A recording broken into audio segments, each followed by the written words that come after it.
Stock sense में आपका स्वागत है। अगर आप शेयर बाजार और इन्वेस्टमेंट की दुनिया में नए हैं या फिर आसान भाषा में सब कुछ समझना चाहते हैं, तो ये हमारा नया चैनल है और इसे सब्सक्राइब करना बिल्कुल मत भूलिएगा। तो यार, आजकल हिंदुस्तान यूनिलीवर एचयूएल के शेयर थोड़े ठंडे पड़ गए हैं। मतलब उनमें काफी गिरावट देखने को मिली है, जिससे इन्वेस्टर्स और मार्केट के पंडित थोड़े परेशान हैं। बैंक ऑफ अमेरिका, बोएफए सिक्योरिटीज वाले भी अब एचयूएल को लेकर उतने बुलिश नहीं रहे। उन्होंने स्टॉक को न्यूट्रल रेटिंग दे दी है और उसका जो टारगेट प्राइस पहले 2,540 रुपए था, उसे घटाकर 2,330 रुपए कर दिया है। अब इस गिरावट के पीछे कई वजहें हैं। एक तो ये जो महंगाई वगैरह बढ़ रही है और लोगों का खर्चा करने का मूड थोड़ा डाउन है। खासकर गांवों में तो डिमांड उतनी बढ़ नहीं रही, जिसका सीधा असर एचयूएल की सेल और कमाई पर पड़ रहा है। दूसरा ये है कि चाय और साबुन जैसे इनके मेन प्रोडक्ट्स की जो रॉ मटेरियल्स हैं, उनकी कीमतें बढ़ गई हैं।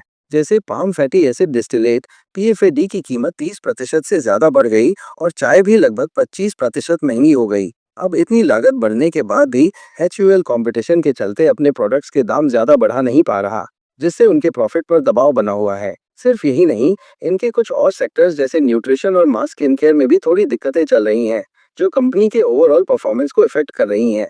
हालांकि एचयूएल नए और तेजी से बढ़ने वाले एरियाज में इन्वेस्ट तो कर रहा है, लेकिन बोफा का मानना है कि इतनी बड़ी कंपनी के लिए ये कोशिशें शायद अभी जल्द ही कोई बड़ा कमाल नहीं दिखा पाएंगी।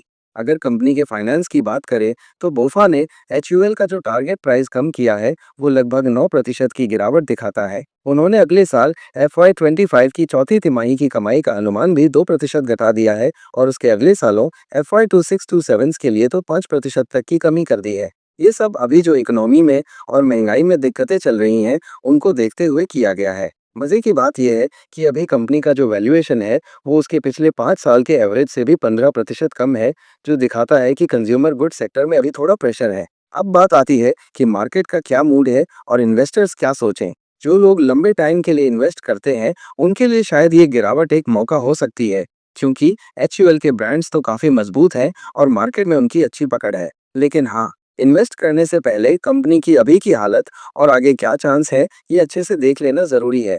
और ये भी है कि अपने पोर्टफोलियो में थोड़ा वैरायटी रखना अच्छा होता है, ताकि किसी एक स्टॉक पर ज़्यादा डिपेंड न रहना पड़े। वहीं जो लोग थोड़ा शॉर्ट टर्म में ट्रेडिंग वगैरह करते हैं, उनको एचयूएल के शेयर्स में अभी थोड़ा उतार चढ़ाव देखने को मिल सकता है। ऐसे में थोड़ा संभल कर रहना चाहिए और टेक्निकल इंडिकेटर्स वगैरह देखकर ही डिसीजन लेना ठीक रहेगा। और जो भी शॉर्ट टर्म में खेल रहे हैं, उनको स्टॉप लॉस लगाना नहीं भूलना चाहिए, ताकि अगर नुकसान हो भी तो ज़्यादा ना हो।